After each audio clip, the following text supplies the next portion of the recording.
2025년 12월 14일 주일 예배에 하나님께서 우리에게 주시는 말씀은 요한복음 13장 34절과 35절 말씀입니다. 모두 일어나셔서 봉독해 올리겠습니다. 새 계명을 너희에게 주노니 서로 사랑하라. 내가 너희를 사랑한 것 같이 너희도 서로 사랑하라. 너희가 서로 사랑하면 이로써 모든 사람이 너희가 내 제자인 줄 알리라. 아멘. 자리에 앉으시기 바랍니다. 이 말씀은 언제 하신 것이냐 하면 최후의 만찬 때입니다. 세족식 하시고 성찬을 나누십니다.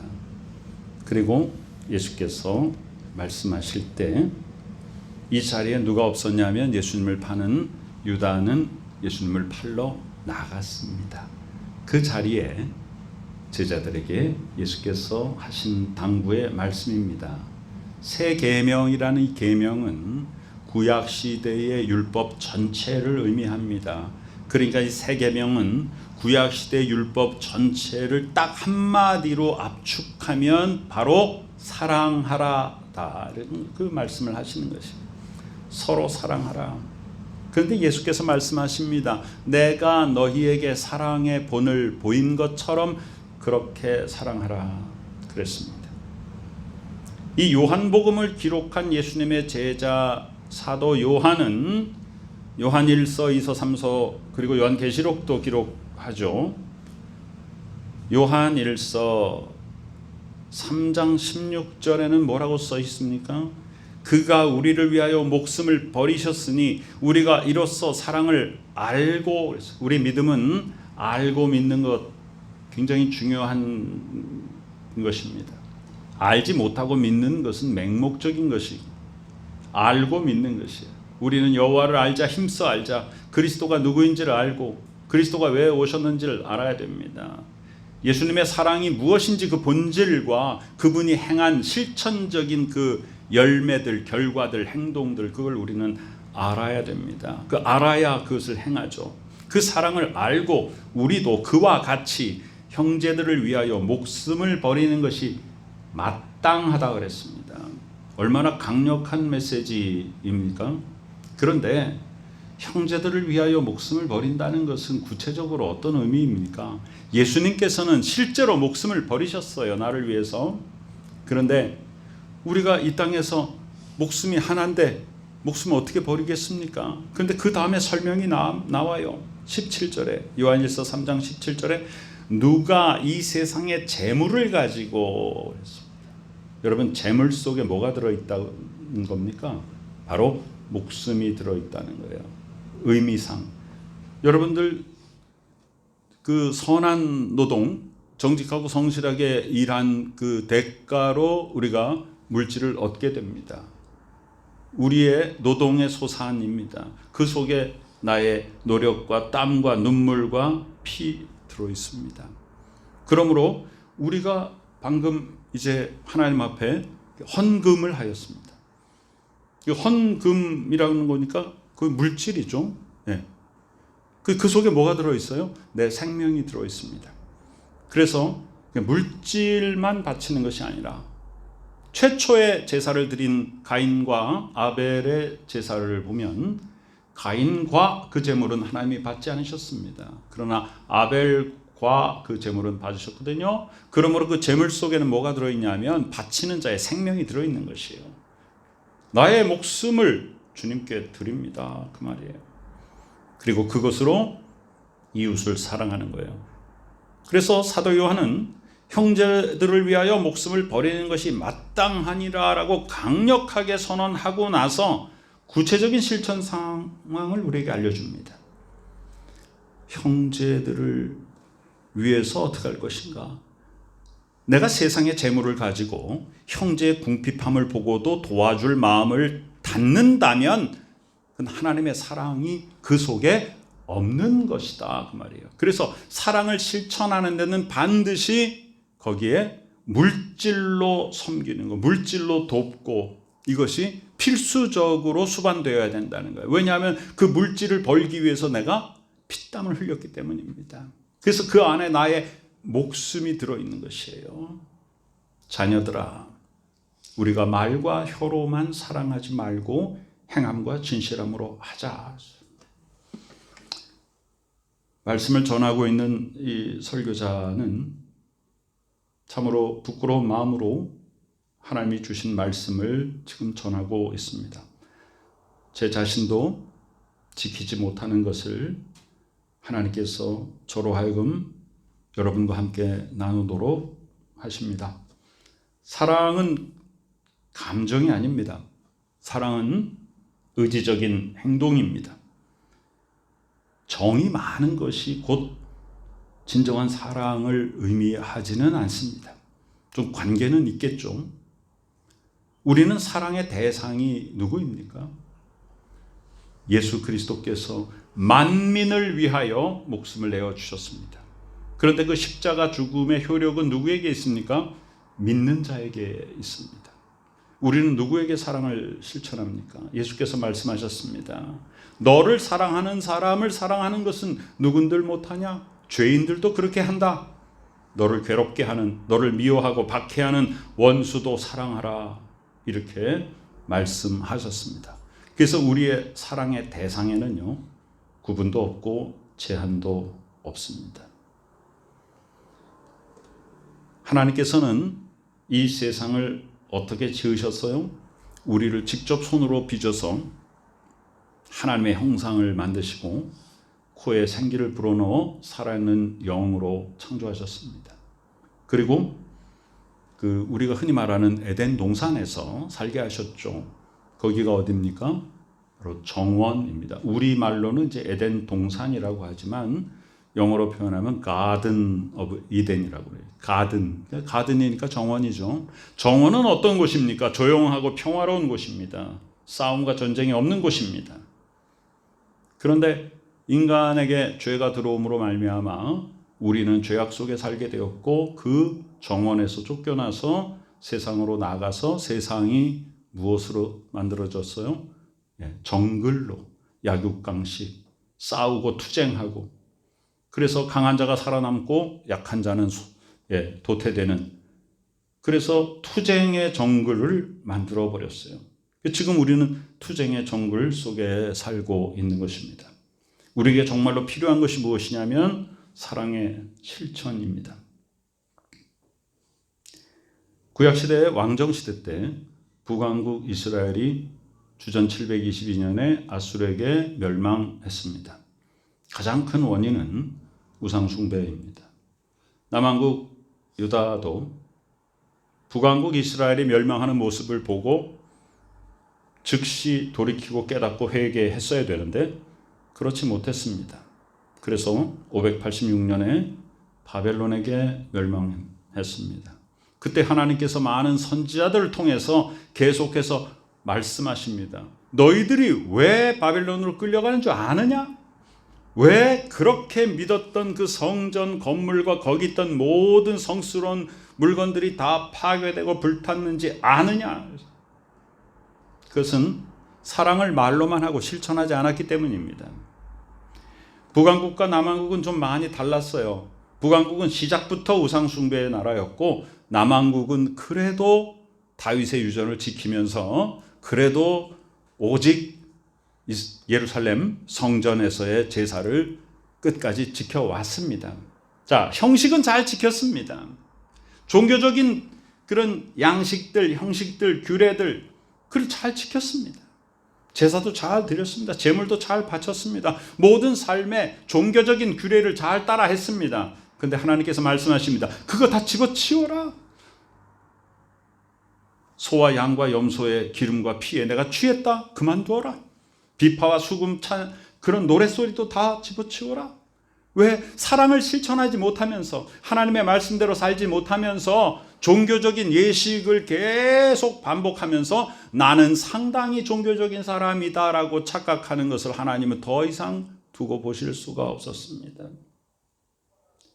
우리는 하나님의 말씀을 받으면서 우리는 항상 무엇과 직결해야 되면 나의 행동과 직결해야 됩니다. 우리가 교양적인 그런 지식을 얻기 위해서 말씀을 듣는 것이 아닙니다.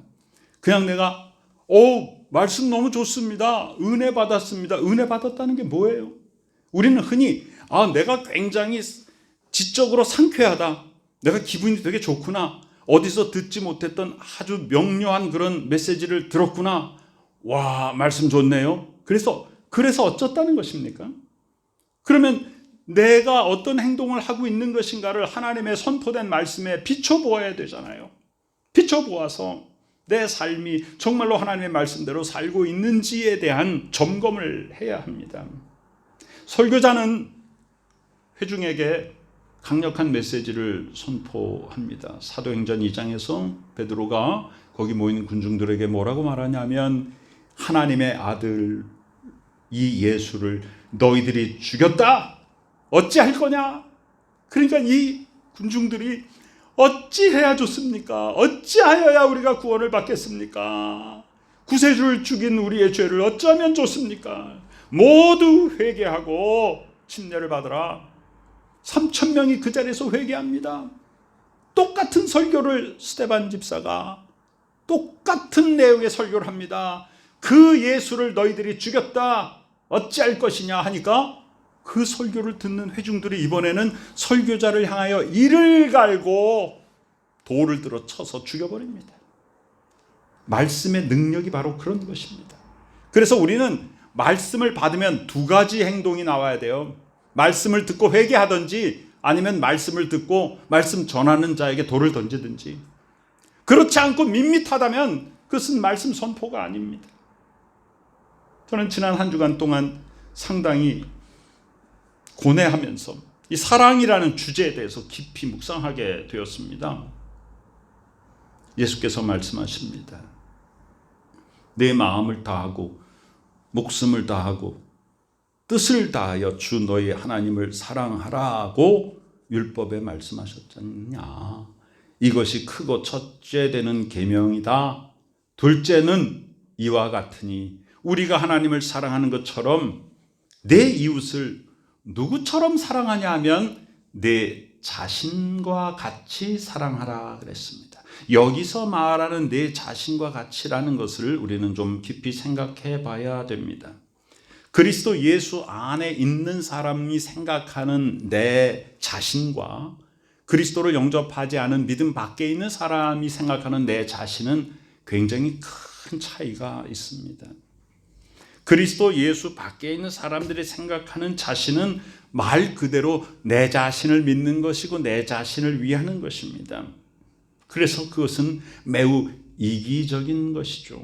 그런데 그리스도 예수 안에 있는 자, 그리스도의 십자가의 죽음으로 말미암아 나에게 새 생명이 주어진 그 생명을 얻은 자가 생각하는, 고백하는 내 자신은 어떤 것이냐?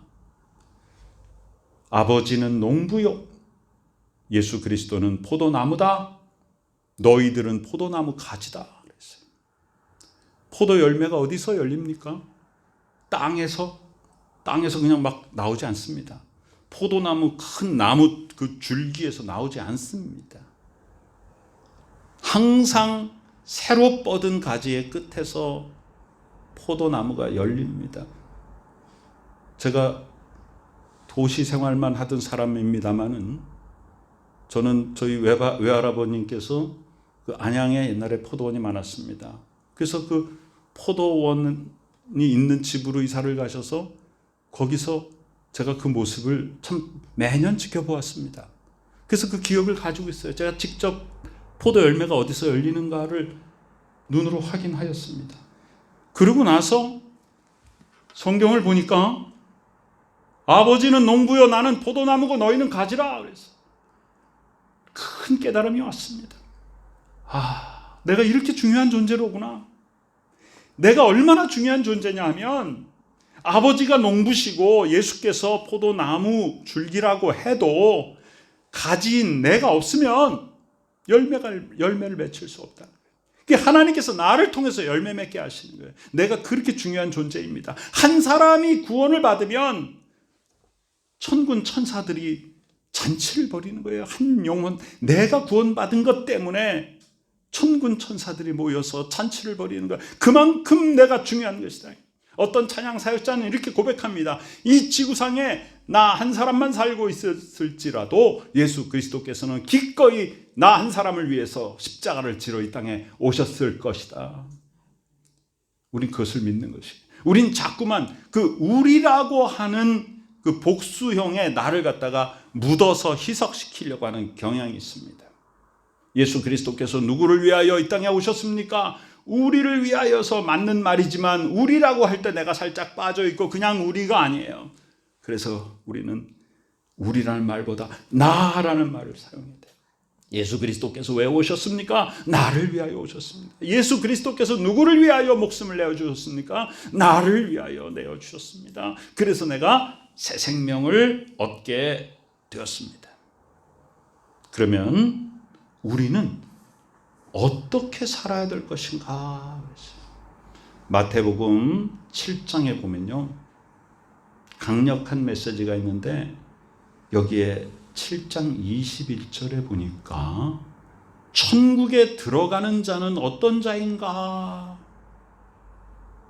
저와 여러분이 평생토록 교회 다니고 예배에 참석하고 하나님 앞에 여러 가지 바치고 여러 가지 의무를 다하며 그렇게 신앙생활을 했는데 우리에게 구원이 없다면, 우리에게 구원이 이루어지지 않았다면 우리는 헛사는 거 아닙니까?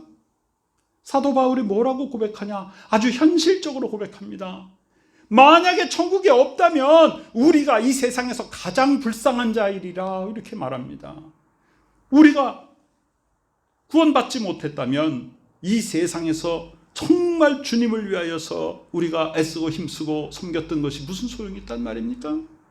그럼 누가 천국에 들어갈 자인가? 그래서 우리는요, 그 금방 말한 그 우리라고 하는 집단 속에 내가 묻어서 그냥 그 속에서 묻어서 나는 구원받았다라고 생각하는 경향이 있습니다. 그러나 구원은 그렇게 쉽게 얻어지는 것이 아니에요. 예수께서 말씀하시는 겁니다. 나더러 주여 주여 하는 자마다 다 천국에 들어갈 것이 아니요. 말로 주여 주여. 여러분, 주여 주여가 뭡니까? 나는 종입니다라는 걸 고백하는 거예요. 그런데 우리는 주여 부르면서도 나는 종입니다라는 인식을 잘 안 해요. 주여라고 부른다는 것은 내 자아를 다 내려놓고 이기적인 나를 다 버리고 이타적인 예수 그리스도를 닮아가겠습니다라고 하는 것이에요. 내가 다른 사람들을 위해서 하나님이 주신 사랑을 베풀고 나누고 실천하겠습니다라는 것을 고백하는 것입니다. 그러니까 입술로만, 말과 혀로만 한다고 해서 천국 갈 수 있는 게 아니라 하늘에 계신 내 아버지의 뜻대로 행하는 자라야 천국에 들어간다 그랬습니다. 예수님의 동생 야고보가 야고보서 2장 26절에 유명한 말을 하잖아요. 영혼이 없는 몸이 죽은 것 같이 행함이 없는 믿음은 죽은 것이니라. 우리가 내 마음 가운데 하나님의 은혜를 주셔서 예수 그리스도의 십자가를 믿고 부활의 권세를 믿어서 천국 시민 되었어요. 그랬으면 어떻게 돼요? 구원받은 자에 합당한, 은혜로 말미암아 구원받은 자에 합당한 행함의 열매가 있어야 됩니다. 그래야지 그 사람이 천국 시민이라는 것을 증거하는 것이에요. 행하는 자라야 천국에 들어간다는 뜻은 행함을 통하여 구원을 얻는다는 뜻이 결코 아니고, 은혜를 통하여 믿음으로써 구원을 받은 자는 당연히 그 열매가 행함으로써 그 믿음을 증거할 수 있어야 된다는 거예요. 마지막 때에 많은 사람들이 재림 예수 앞에 왔습니다. 주여, 우리가 주의 이름으로, 자 여기 보세요, 선지자 노릇을 했습니다. 주의 이름으로 귀신을 쫓아냈습니다. 주의 이름으로 많은 권능을 행하였습니다. 자, 이것과 사랑의 실천과의 사이에는 상당한 간격이 있다는 것을 예수께서 말씀하십니다. 예수께서 뭐라고 말씀하세요? 내가 너희를 도무지 알지 못한다. 불법을 행하는 자들아. 우리가 주여 불렀는데요, 열심히 기도했는데요, 게다가 주의 이름으로 귀신도 쫓아내고 선지자 노릇도 했고요, 많은 사람에게 말씀도 가르쳤고요, 권면도 했고요, 여러 가지 했어요. 권능을 행했습니다. 병고침의 은사도 일어났어요. 그런데 불법을 행하는 자라니요. 뭘 안 했다는 거예요? 사랑을 실천하지 않았다는 것입니다. 그러므로 누구든지 나의 이 말을 듣고 행하는 자는, 이 말을 듣고가 뭐예요? 하나님을 사랑하고 내 이웃을 내 몸과 같이, 내 몸이 뭐예요? 포도나무 가지와 같은 나만을 통해서 열매가 맺힐 수 있다. 그럼 하나님께서 나 개인 나를 얼마나 존귀하게 여기시는 거예요. 그래서 믿음 밖에 있었던 자의 나라고 하는 것은 그냥 이기적인 자아예요. 그런데 예수 그리스도 안에 있는 나는 나의 이기적인 자아를 십자가에 못 박아 죽이고 이제는 영광스러운 하나님의 자녀로서의 권세를 받은 나란 말이에요. 그 나를 이제 새롭게 발견하게 되었어요. 그 사랑으로 이웃을 그렇게 사랑하라는 것입니다. 그것이 예수 그리스도의 명령이에요. 그것이 구약의 율법에 나온 모든 율법을 딱 한마디로 압축해서 사랑하라입니다. 사랑하라. 이 말을 듣고 행하는 자가 집을 반석 위에 지은 지혜로운 사람 같다 그랬습니다. 그럼 우리는 어떻게 살아야 될 것인가? 히브리서 10장 24절 25절에 서로 돌아보아 사랑과 선행을 격려하며 그랬어요. 사랑과 선행을 격려하라 그랬습니다. 그리고 모이기를 패하는 어떤 사람들의 습관과 같이 하지 말고, 우리가 교회 생활 오래 하지 않았습니까? 한번 옛날 교회와 지금의 교회를 한번 비교해 보세요. 뭘 비교해 봐요? 모이기를 패하는 어떤 사람들의 습관과 같이 지금 우리는 옛날의 교회에 그렇게 열심을 다해서 예배에 막 모이고 집집마다 다니면서 구역예배 드리고 주중에 와서 또 성경 공부하고 나가서 막 집집마다 가서 돌보고 막 이렇게 했던 우리의 교회 모습들이 현대사회에 와서 점점 변하고 있습니다. 눈에 확 드러나는 변화가 뭐냐면 모임의 횟수가 줄어들었다는 것입니다. 개인적인 생활을 중요시합니다. 신앙의 공동체에 모이는 것들을 점점 패하고 있는 이 시대에 예수께서 한마디로 지금 지적하고 있지 않습니까? 사도행전에서 성령을 받으니까 어떤 일이 일어났어요? 날마다 집집마다 모여서 예배드리고 떡을 떼며 교제하며 내 것 내 것이 없었다. 서로 물질을 통용했다. 가난한 자가 있나? 그냥 어디 가난한 자가 없나? 막 찾아가지고 이거 내 거 가져가시오. 막 가져가시오. 그래서 사도행전적인 초대교회는요, 모든 것을 다 나누고 살았습니다. 왜냐하면 받은 사랑을 깨닫게 되니까 그 받은 사랑을 어떻게 돼요? 알고, 요한 1서 3장 16절에 그리스도 예수의 사랑, 하나님의 아버지의 그 크신 사랑을 알고 나니까 이 사랑이 너무 큰 거예요. 이걸 어떻게 갚겠어요? 우리 얼만큼 빚졌어요? 목숨값을 빚졌단 말이에요. 내가 죽을 걸 예수님이 내 대신 죽어주셨으니 얼마를 빚진 거예요? 목숨을 빚졌는데 어떻게 갚아요? 갚을 길이 없어요. 때때로 우리가 잘못 생각하는 게 있어요. 하나님께 내가 뭘 갚으려고 하나님께 받았는데 하나님께 못 갚아요. 우리는 이웃에게 갚는 것입니다. 그러면 그 이웃은 또 나를 통해서 받은 하나님의 은혜를 또 다른 사람에게 또 나누는 거예요. 그러면 어떻게 돼요? 확장되는 거예요. 축복이 확장되는 거예요. 그래서 우리는 축복의 통로입니다. 그래서 받은 축복이 나를 통해서 또 다른 사람에게 흘려지는 거예요. 전달되는 거예요. 그래서 우리가 축복의 통로입니다. 얼마나 귀한 것입니까? 우리의 정체성을 알아야 돼요. 나는 누구인가? 축복의 통로입니다. 사랑은 참으로 나누는 것이다. 자꾸 나누는데 이상하게도 나누면 나눌수록 더 커지는 것이 사랑입니다. 그러나 세상의 이기적인 것은 자꾸만 쌓아놓는 것이거든요. 쌓아놓으면 썩습니다. 물질이 모든 죄악의 근원이 됩니다. 어떻게 하면요? 내 자신을 위해서 이기적인 생각을 가지고 물질을 쌓아놓고 나를 위해서만 물질을 자꾸만 모으고 남의 것 빼앗고 경쟁해서 남을 누르고 내가 이 세상적인 성공과 물질을 향해서 나아가는 그것은 우리를 썩게 만듭니다. 모든 죄악의 근원이 됩니다. 그런데 예수께서는 어떻게 사셨어요? 모든 것을 내어주셨어요. 모든 것을 내어주셨습니다. 근데 이 세상에 인간의 성품은 뭐냐? 이사야서 53장 6절에 보니까 우리는 다 양 같아서 그릇 행하였다. 잘못 행했다. 양은 목자가 없으면요 심각한 근시이기 때문에 자기 길을 몰라요. 제각기 각자 가는 그런 존재거든요. 예레미야서 17장 9절에는 만물보다 거짓되고 심히 부패한 것이 인간의 마음이라 그랬어요. 얼마나 우리 인간이 이 죄성이 강한지 몰라요. 이게 바로 인간의 자기 중심적인 이기성입니다. 근데 그 중에 굉장히 나쁜 마음이 있어요. 마가복음 3장에 보시면요, 예수께서 이제 회당에 들어가셨어요. 그랬더니 한쪽 손 마른 사람이 있었어요. 장애인이에요. 손 장애인이에요. 거기 있었다. 그런데 사람들이요, 예수를 고발하려고 지금 노리고 있습니다. 중요한 게 뭐냐? 안식일에 일하지 말라고 율법에 그랬는데 안식일에 저 병자를 고치나 안 고치나 한번 보자 하면서 어떤 마음을 가지고 있어요? 저 예수가 분명히 사랑이 넘치는 자기 때문에 저 병자를 고칠 거야. 고치기만 해봐라. 안식일을 범하는 죄로 고발해버릴 거야.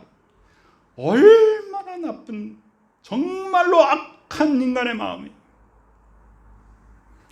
내가 어떤 자리에서 지금 잘 깨닫지 못할 때가 있어요. 왜? 사랑을 알지 못하잖아. 깨닫지 못하면 사랑을 실천하지 못해요. 내가 이 자리에서 어떤 모습으로 사랑을 실천해야 되는지 아직 잘 깨닫지 못하고 있을 때 어떤 다른 사람이 그 사랑을 깨닫고 지금 그 사랑을 실천하고 있습니다. 그럼 어떻게 해야 돼요? 내가 깨닫지 못한 거를 저분이 먼저 실천하니까 나도 따라서 사랑을 실천해야지. 그래야지 옳은 거잖아요. 근데 여러분, 우리 인간 사회에서는요, 그 반대의 성향을 보입니다. 자기 혼자 아주 사랑이 넘쳐. 아니, 도리어 사랑을 실천하고 있는 사람을 조롱하고 비난하는 거예요. 여러분, 예수 그리스도께서는 왜 비난을 받으시고 왜 십자가에 죽으셨냐면 그 사랑을 실천하는 것 때문입니다. 그래서 이 비난하고 고발하는 사람들이 예수를 노리고 있으면서 사랑을 실천하기만 해봐라. 이것이 악한 인간의 마음이라는 거예요. 저는 지난 주간에 이 마가복음에 있는 바리새인들의 모습을 보면서 제 자신을 비추어 보았습니다. 너는 이 말씀 앞에 자신이 있느냐? 온전하냐? 우리는요, 다른 타인에 대해서, 타인의 행동과 타인의 마음에 대해서 좋은 칭찬을 하기보다는 무리를 지어서 비방하는 것을 굉장히 좋아한다고요. 하나님의 은혜가 우리 가운데 크게 넘치시기를 축원합니다. 예수께서 뭐라고 하셨어요? 그들의 마음의 완악함을 탄식하셨어요. 완악함이 뭐예요? 다른 사람이 사랑을 실천하는 걸 보고 조롱하는 마음입니다. 이게 인간의 악한 마음이에요.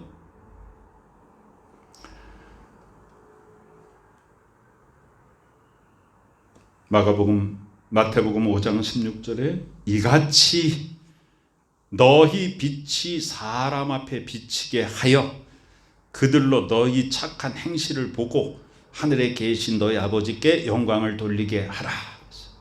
그럼 우리는 먼저 믿었잖아요. 하나님의 은혜를 주셔서 먼저 예수 그리스도의 보혈의 피의 공로를 우리에게 주시고 그것을 고백하고 마음으로 믿어 의에 이르고 입으로 신하여 구원을 받았잖아요. 그럼 우리는 그 다음에 어떻게 해야 돼요?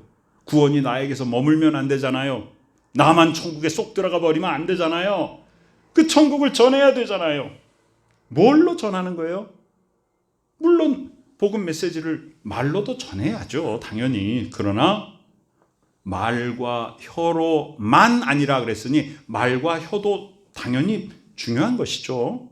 그런데 그 사람의 행동이 말과 혀로 전하는 메시지와 전혀 동떨어져 있다면 세상 사람들이 그의 행실을 보고 무슨 덕을 받고 무슨 유익을 거기서 찾겠습니까?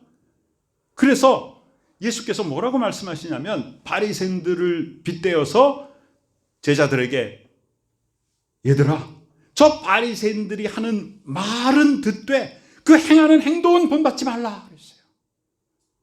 우리가 만약 믿지 않는 자들에게 복음을 전하고 있는데 그분들이 우리의 행실을 보면서 말은 참 잘하는데 그 행동에는 사랑의 그 표시가 전혀 없다, 이렇게 보여진다면 우리는 바리새인과 똑같은 존재거든요. 내 자신이 얼마나 이기적인 존재인가를 하나님께서 오늘 말씀을 통해서 저와 여러분에게 깨닫게 하심을 감사합니다. 인간적인 이기심을 십자가에서 소멸하고 이타적인 예수 그리스도를 닮아가는 우리 모두에게 하나님의 은총이 충만하게 임하시기를 축원합니다. 아멘. 모두 자리에서 일어나시기 바랍니다. 하나님 아버지, 나의 어리석음과 완악함과 내 중심적인 이기심을 잘 아시는 하나님 아버지여, 나의 힘으로는 이 이기심을 버릴 수가 없사오니 오직 예수 그리스도의 십자가에 나의 자아, 나의 이기심을 못 받게 하시고 부활의 능력을 덧입어 이타적인 존재로 거듭 태어나게 하여 주시옵소서. 지금은 우리 구주 예수 그리스도 귀하신 은혜와 하나님 아버지 크신 사랑하심과 성령님의 놀라운 역사하심이 이타적인 예수 그리스도를 본받는 복된 믿음의 식구들의 머리 위에 지금부터 영원까지 함께 계시옵기를 간절히 축원하옵나이다. 아멘.